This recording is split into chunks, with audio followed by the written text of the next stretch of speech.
পুরনো কেসগুলির সঙ্গে সঙ্গে নতুন আরও বেশ কিছু পার্ব কেসের সংখ্যা বেড়েছে।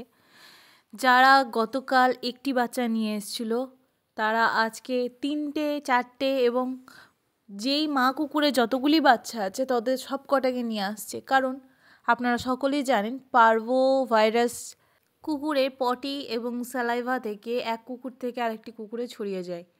বিশেষ করে ছোট বাচ্চারা মানে বাচ্চা কুকুর এই ধরনের রোগে বেশি আক্রান্ত হয়। বড় কুকুরও আক্রান্ত হতে পারে, কিন্তু বড় কুকুর সামলে যায়, ট্রিটমেন্ট যদি ঠিক টাইমে পাই তাহলে সামলে যায়। ছোট বাচ্চার ক্ষেত্রে অনেক সময় মারাও যায় যদি ঠিকঠাক টাইমে ট্রিটমেন্ট আমরা শুরু করতে না পারি বা ট্রিটমেন্ট কেউ না করিয়ে থাকে।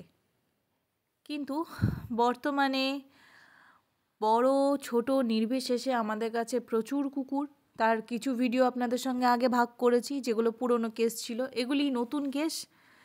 আর এই বাচ্চাটি পুরনো, তবে আগের থেকে অনেকটাই ভালো আছে। আর বাকি যে বাচ্চাগুলিকে দেখতে পাচ্ছেন আমি স্যালাইন করছি, সেগুলি সব নতুন কেস।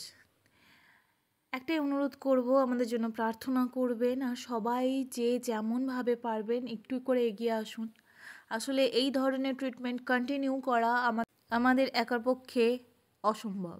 আপনারা যদি আমাদের পাশে থাকেন তাহলে যৌথ চেষ্টায় এই বাচ্চাগুলিকে আমরা বাঁচিয়ে তুলতে পারবো রেগুলার ট্রিটমেন্টের মাধ্যমে। আর যারা আক্রান্ত বাচ্চার জন্য ফোন করছেন, বলছেন, বারবার রিকোয়েস্ট করছেন যে গিয়ে করার জন্য, সত্যি বলছি, বিশ্বাস করুন আমরা দুটো মানুষ পেরে উঠছি না। প্লিজ আমাদের কাছে নিয়ে আসুন, আমরা ট্রিটমেন্ট করে দেবো। একটি নির্দিষ্ট টাইমের মধ্যে যদি আপনারা নিয়ে আসেন সেক্ষেত্রে আমাদের সুবিধা হবে। কারণ আমার ঘরেও 27খানা বাচ্চা আছে।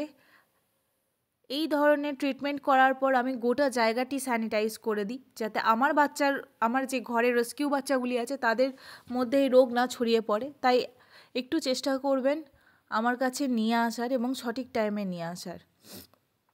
আমার পক্ষে ট্রিটমেন্ট করা সহজ হবে। একটু আমাদের পরিস্থিতিও বোঝার চেষ্টা করুন, আমাদের ওপর রাগ করবেন না। আমরাও তো মানুষ, আমরাও তো ভালোবেসেই কাজগুলো করছি। তাহলে আপনারা যদি একটু করে না এগিয়ে আসেন তাহলে আমরাই বা এই ধরনের কাজ কি করে কন্টিনিউ করে যাব বলুন তো? আমরা আমাদের ক্ষমতার বাইরে গিয়েই কিন্তু করছি। তাই অনুরোধ করছি আমাদের সঙ্গে কোঅপারেট করুন, যেরকমভাবে পারবেন আমাদের সাহায্য করুন।